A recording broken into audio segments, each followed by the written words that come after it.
All right, y'all, we're on the other side of the NBA trade deadline.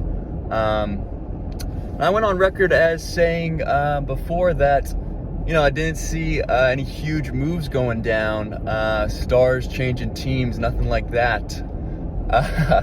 To be fair, a lot changed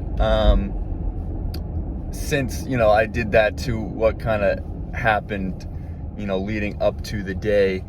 Ben Simmons is a net, which is weird to say, just in general, to call someone a net.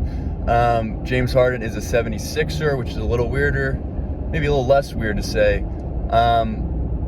Domantas Sabonis is a king, which might be the weirdest one, just in terms of like seeing a player in another jersey and like in another city. I know like Indiana can generally be a weird place too, but Sacramento, I don't know, seeing Domantas Sabonis in purple is just taking a little bit to, get accustomed to.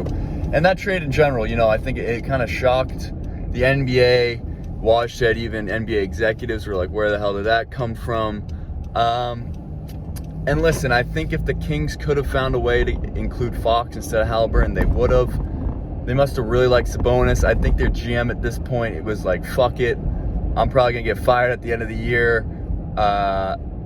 Let's try and get to the play-in. Let's try and at least show we can win, or at least have, some serious level talent. Because listen, I think Sabonis kind of got shortchanged. Everyone freaked out about, them giving up a 21-year-old in Haliburton that has shown crazy promise, a lot of unique skill set, in terms of being able to distribute the ball, shoot three-pointers at a high percentage, and that's tough. I think, objectively, it is really hard to give up an asset like that, and most teams wouldn't even consider it, even for Sabonis. But Sabonis, in his own right, two-time All-Star. A lot of people are saying like he wouldn't have been an All-Star in the West. I don't know if that's necessarily true, because I feel like there's been, especially with injuries and like reserves, I feel like he probably would have, when you think about the forwards in the West the past couple years, because Draymond's been out a couple times, Zion's been out a couple times, Cat was out for the majority of a season. Like he probably would have been, so I don't really understand that argument. So I think you can solely say two-time All-Star, a guy that can distribute from the 4, the 5 position. Not the best defensively, but not like a liability by any stretch. Great rebounder. So really, there hasn't been a player like that in Sacramento since like Boogie Cousins, and he doesn't bring any of the off the court kind of chemistry stuff that DeMarcus Cousins kind of marred his whole career, or at least that part in Sacramento, maybe a little in New Orleans. And so I think, initially Kings fans were like, what the fuck? Like, this is what we do in Sacramento. We basically make mistakes. We signed De'Aaron Fox to a long-term deal, and then are trying to trade him. We have players like DeMarcus Cousins come in, and it doesn't work out. We can't find, like, the right culture, the right identity. And the one time our front office kind of, like, stumbles into a huge draft pick in Haliburton, which, by the way, is like their third point guard in the past, 3 or 4 years when you consider Davion Mitchell and Fox, and you're like, all right. But the problem is, the better a player is, the more trade value they're going to have. That seems to be something that a lot of fan bases have trouble wrapping their minds around, and that's why you'll see like Laker fans be like, no, like, we'll give you THT Kendrick Nunn in a second for Jeremy Grant. Like, why would you turn that down? It's like, well, your guys are ass, to put it quite frankly. And so the reason you want to trade them is because they're bad. So no, that's the same reason no one's going to want to trade for your guys, unfortunately.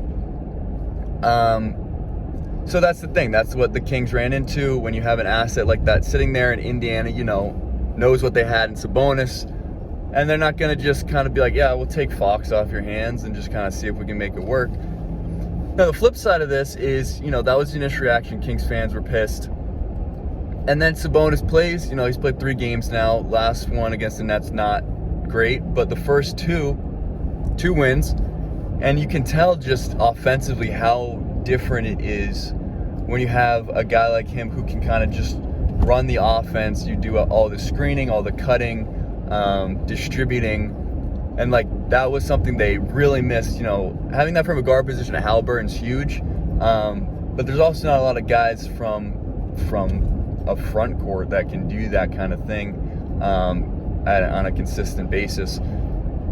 And I think that it's brought a lot of excitement into Sacramento in terms of just like, oh, maybe we can win. And he's only 25. Like, you know, it's not like they traded for a guy who is like 30 and is probably not in his prime. Like, Sabonis is definitely in his prime. Not a huge like injury history, not a locker room issue, under contract for 2 more years at like a huge value. It's going to be like $20 million a year.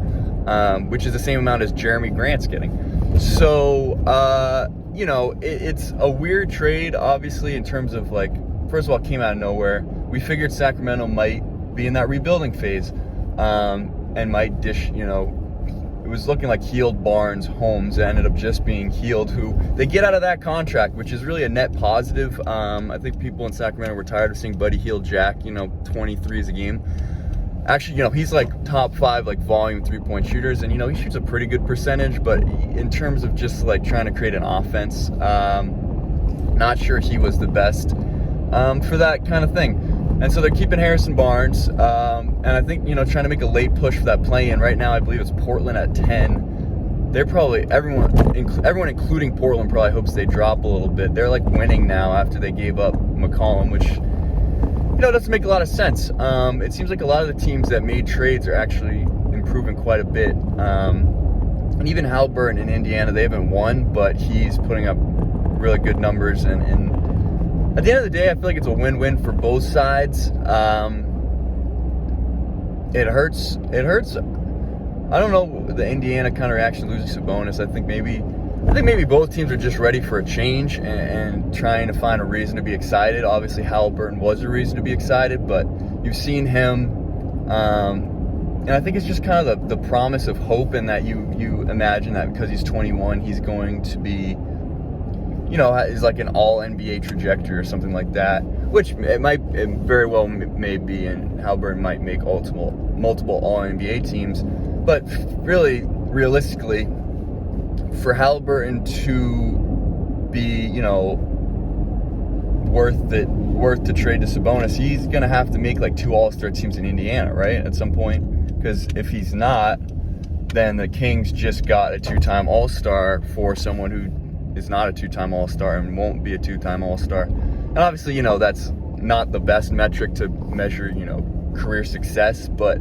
just in that kind of ballpark, if he's in the discussion of making All-Star teams, you know, for years to come, which he can be. The East is tough if you're dealing, if Kyrie ever plays a full season, you're dealing with Trae Young, dealing with James Harden, and so I don't know how likely that is. You're also thinking about, you know, Drew Holiday, if Fred VanVleet continues to play at an all-star level, Darius Garland, you know, I mean, to think Haliburton might sneak in there one year, and for the sake of variety, he might get voted in, because he seems like a really cool guy as well, which is another factor. I think Haliburton just seems cool, very unique. I mean, a lot of people who see him shoot are just like, what the hell is this guy doing? But it goes in, so you can't really argue with that. And Sabonis, like, we know who Sabonis is, and it's not like, oh man, his ceiling is way higher than what he is now.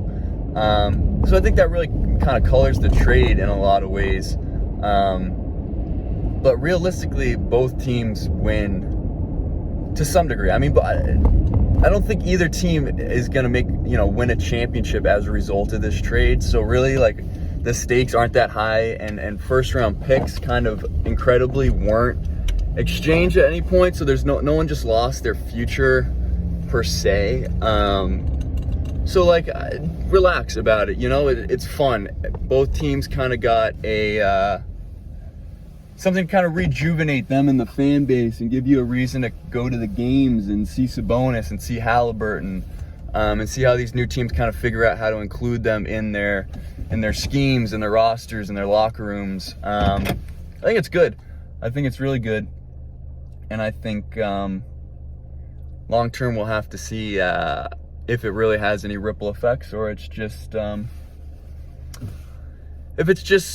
way to mix it up. But I'm rooting for both teams. I like both teams a lot. I like both players a lot. It was obviously a really weird switch, to reiterate that. But at the end of the day, I think Indiana got their guy and Sacramento got their guy. So big trade deadline. Maybe I have to talk Simmons Harden at some point. I was not planning on talking Sabonis Haliburton that much, but it's a lot to unpack there. So maybe we'll do another video soon.